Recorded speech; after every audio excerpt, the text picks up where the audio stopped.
We continue to work on infrastructure development, institutional strengthening. This year,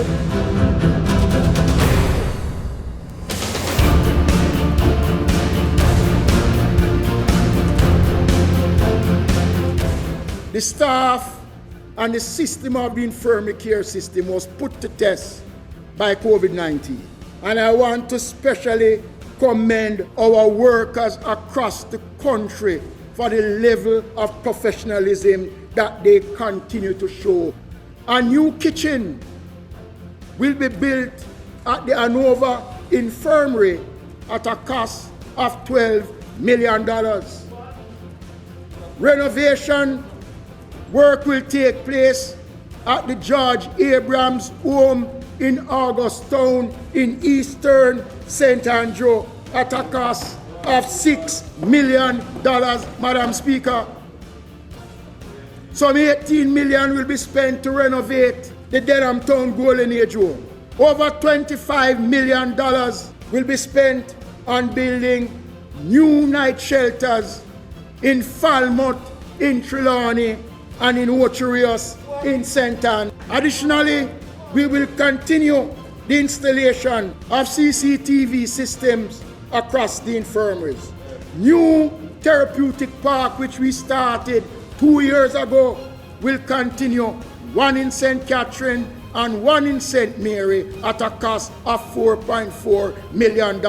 The construction has started on the special facility for the homeless here in the corporate area.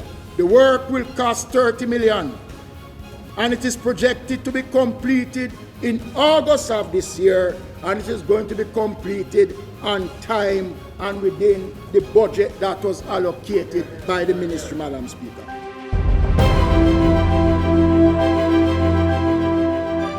We will be breaking grounds to provide more black and steel indigent housing for members of the vulnerable population.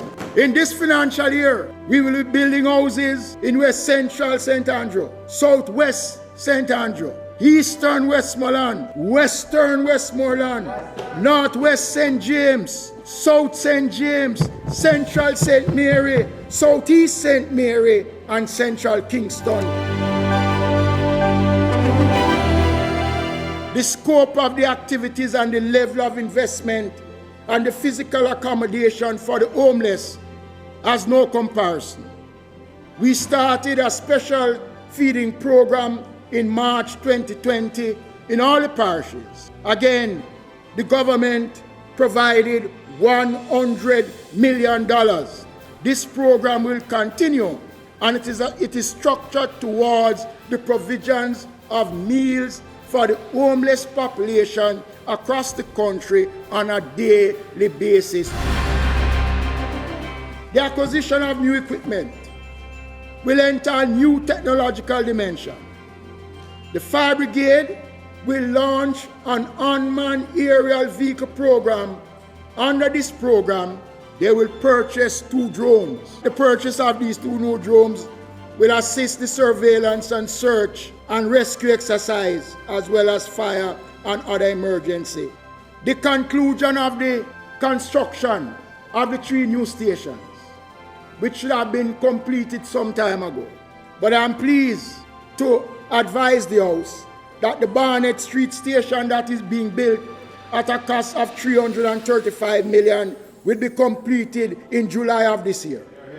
Yallas, being built at $113 million, will be completed in June, Madam Speaker.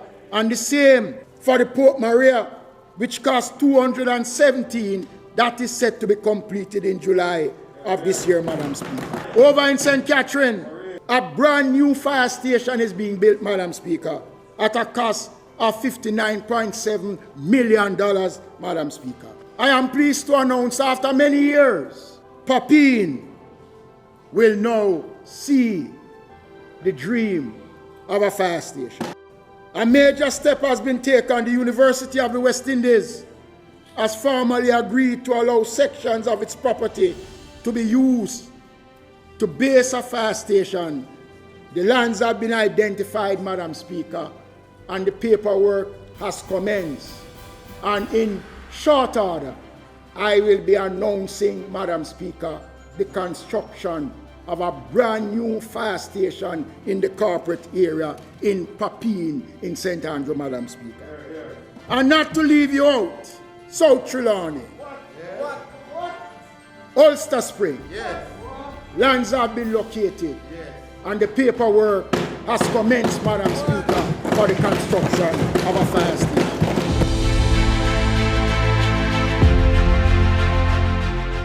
Rural water is a new addition to the ministry. This year, the government will provide some $215 million to be spent to complete other projects that will benefit 20,000 additional people across the parishes of St. Catherine, St. Anne, Clarendon, St. Elizabeth, Portland, St. James.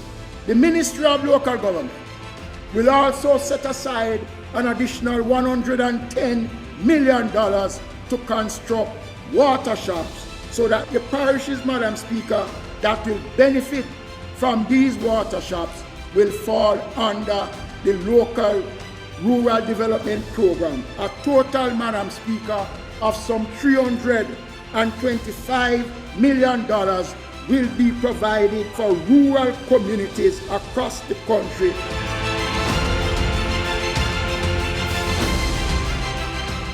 The ministry will be financing an island-wide rural electrification program to the tune of $189 million, which is being implemented by the Jamaica Social Investment Fund, JSIF, who has been working closely with the program, and we want to continue that partnership, Madam Program. The program is designed to facilitate communities who want to be legally connected to the electricity grid, but who are not able to find the money to wire and to certify their own. We will increase the numbers to 6,000 young people, Madam Speaker, paying them for 1 month, which commenced in August at 40,000 Jamaican dollars, Madam Speaker. We are going to be dedicating a little bit more money for roads. Some $350 million will be spent on roads across the country through the local authorities. I want to announce the Rural Development Program, which will be headed, as I said, under the portfolio responsibility of Minister Davis, where we will be spending some $650 million to develop communities in various parts of the island. The program will be piloted in Chambers Pen in Western Hanover, Madam Speaker, and will cover Cheesefield in St. Catherine, Cheswick in Western St. Thomas, Lawrence Tavern in West Rural St. Andrew, and also in Southwest Clarendon, Madam Speaker. The program will include, Madam Speaker, the installation of water, electricity, internet access, roads, sidewalks, community park, indigent housing. We will use this program to give new life to rural communities over the next 2 years, Madam Speaker. Let me emphasize that this program will create temporary and permanent employment opportunity. It is a story about people and the system of local government who continue to effectively manage the public health protocols, lay the foundation for economic and social recovery at the community level.